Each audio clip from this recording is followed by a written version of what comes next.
All right, we are live at iSolve Connect in Scottsdale, Arizona, and it is beautiful here.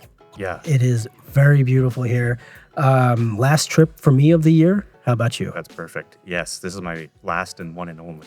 So One and only. this year, yeah, it's been great. Oh, Jesus. In 11 months, one trip. Yeah, I've Good been Lord. pretty lucky. I just had twins, and so they tried to not get me out into Yeah. to the area. Yeah. Well, let's start there. Let's do an introduction. So I've got Jacob Peña here from OrgChart, but I'm going to let him introduce himself because you told me something earlier that kind of blew my mind, and I might have acted surprised a little bit or looked surprised. 16 years in the OrgChart space. Yeah. So, and I mentioned this to our partners and our clients as well. So I kind of fell into org charts in like 2009. Worked for a company that's all they did is org chart software. Star charts. They ended up selling to another organization, and I went to work for them as well, and was there for another 10 years in that space. And then our current organization, our CTO, and came to me, I think maybe 5 or 6 years ago, and said, "Jacob, we're starting a new org chart solution. Do you want to come join us?" And Yeah. I have, yeah. So it's been 16 years in That's the org chart crazy. space. So Just org charts. How did you just fall into? People don't say like I fell into recruiting or I Yeah. fell into HR. How do you fall into org charts? Well, I was actually laid off There you go. and went on Craigslist. Craigslist to Yeah, find a job. Craigslist. And so our organization was based at that time out of California, the Bay Area, and they opened an office in Idaho. Okay, And so just worked in a small group. Maybe there was 10 of us there, and that's it crazy. was really fun. Craigslist. So I remember when Craigslist became a thing. Yeah. Still the same Craigslist, right? They haven't changed. No. I don't know what their revenues are I now. was going to say they haven't made any money Their- either. oh no, their revenue. I'm going to look it up right now. Actually, the last time I checked, they were doing 139 Oh million my a goodness. year. Let's see. We got to look this up. It's insane the amount of revenue these guys are still making for everything that they do. They don't really do much. 302 million That's great. in 2024. And they haven't invested anything into their UI. Nothing. Like that is That is absolutely anti-software. It blows my mind. That's a lot of money for just Craigslist. So, Ads. all right. So before we jump into, I do have some questions. Yeah. Because you do partner with iSolve. Yeah, And I absolutely. want to talk about that. But talk about org charts. Why are they? I mean, we know why they're important, but why can't people just? Because I know people that are listening to this are going to think, Org we charts. use Excel. It's org charts. Like it's not sexy, but like we can use Excel or like PowerPoint or even go Visio, like whatever it is, right? Like I know that's old school, but I kind of feel like that's what you're displacing. People that are thinking in that way. Yeah, so they're needed for a variety of reasons. There's onboarding. You want people to see kind of what your structure is, who to go to. There's compliance. If you're audited, there's regulatory bodies that need these presentations. And generally, though, it's leaders requesting this org chart. And the reason that they want an org chart is they need to see current state because they want to talk about future state. So what that generally involves is somebody manually building this to look the way they want to, add content that they want to, brand it the way they should.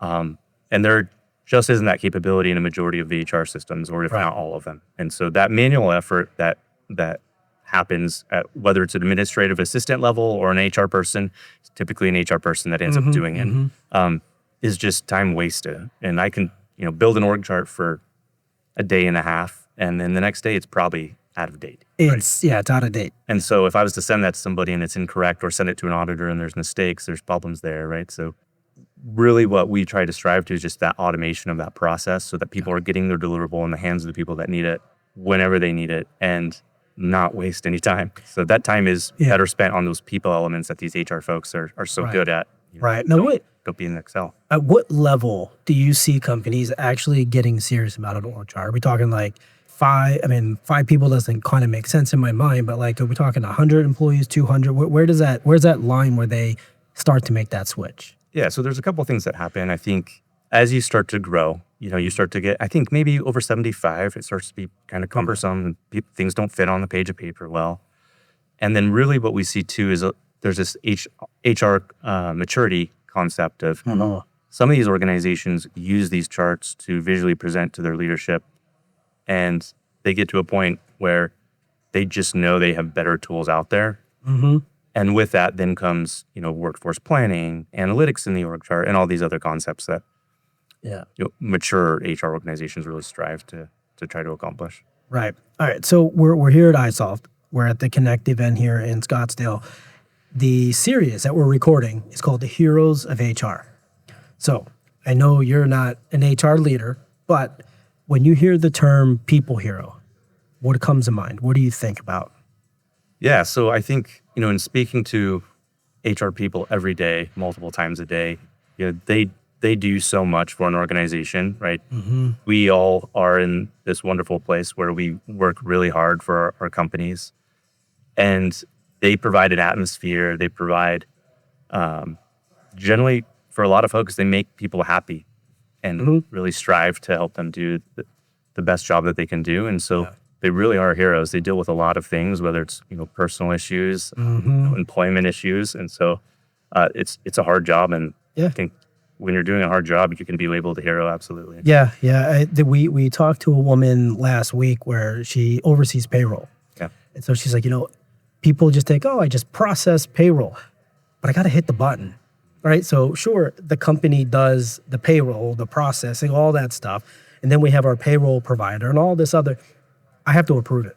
And so when I have 500 employees that may or may not get paid, when I hit, she's like, that bothers me. Like, that's really a difficult thing. I look at those people, they're like, God bless you. Yeah. Like I'd rather do investigations for HR. I think that's kind of juicy material. Like, I wouldn't mind doing it, oh wow, he so-and-so did I can do that. Yeah. I don't want to rely on tech to get 500 people paid or not paid. Right. And then they're calling and paid the right amount too. And paid the right amount. Then you got because with all the technology, it's crazy. The commission structures and all this other stuff where the nuances of people getting paid, it's not always covered by technology. It's not easy. It's interesting. All right, so let's talk about what you're seeing today because you're a partner with iSoft. You work with a lot of the companies that are here. Why are they coming to you guys? Like, what's that trigger point where they're like, yeah, this makes sense? Not just because obviously the name org chart says exactly what you do, but what's that pain that they're trying to fill? Yeah, and with us, sometimes it's pretty reactionary, but I think that there's a level of frustration that there's this big time and effort component across the HR space where how can we become more efficient? And like I mentioned earlier, really focus on these other things that organizationally are going to help them grow their people, in those concepts. And so, for an org chart, somebody manually doing it, that's a great way and an inexpensive and quick way to gain a lot of efficiencies and allow those, HR business partners to focus on the business and growth and whatever's needed. Yeah. All right. Two more questions here. One is when you're doing your demos, right? When you're showing people the software, what are they looking at there when you kind of say that you have them, but they've crossed that finish line of like, yeah, I need this. What are they looking at that point? We've had people cry, actually. Well, that wasn't expected, man. Really okay. ridiculous, right? Yeah. But it's org charts. Why wouldn't they be so emotionally attached? Usually in the first 5 or 10 minutes. When somebody sees that it literally takes me 2 seconds to build a PowerPoint of 200 pages that has all of their org charts in them with their background, right? We have them. They see that they're getting 20 hours back in their lovely week, and 2 seconds or 20 hours. Yeah, you let me know what you want. Right. Yeah. No, it's really interesting. Okay, now as we go into we're in November, right? We're moving into 26. I don't want to jump into like a trends thing or what are we seeing, but where's the innovation? Where are we moving to in 26? Where's the innovation with org charts that people need to be aware of? I think some of the stuff that we've recently added that are really impactful is one, we talked about automation, but using that automation to then kind of build out future states, do position-based planning, using budgeting elements as part of that process. I think this has been mentioned before, but people using Excel spreadsheets, that's That's hard to grasp. But visually, if we throw that in an org chart, it just seems to ring true to a lot of these people leaders and help them move forward. Yeah. So we're really driving a lot towards that workforce planning organizationally, and a lot of development there that just makes that process as easy as possible and impactful and fun. I think in some cases when it's visually there, it's and I lied. I'm going to have another question now. That's okay. This is where I become a liar and I just keep talking. Where are you seeing the biggest impact on companies that are really leveraging org charts the right way, whether it's your software or something else? When they're leveraging it the right way, where are they seeing the biggest impact in the business?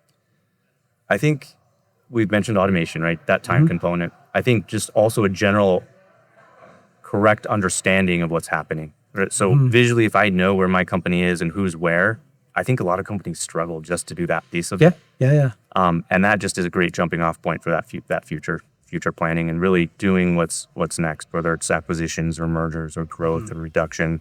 All of those things you can't do unless you have a good understanding of what the current state is. Right. Well, Jacob, thank you so much for coming. Your only trip this year. I'm glad to be a part of that. But I appreciate your time. Awesome. Thank you very much.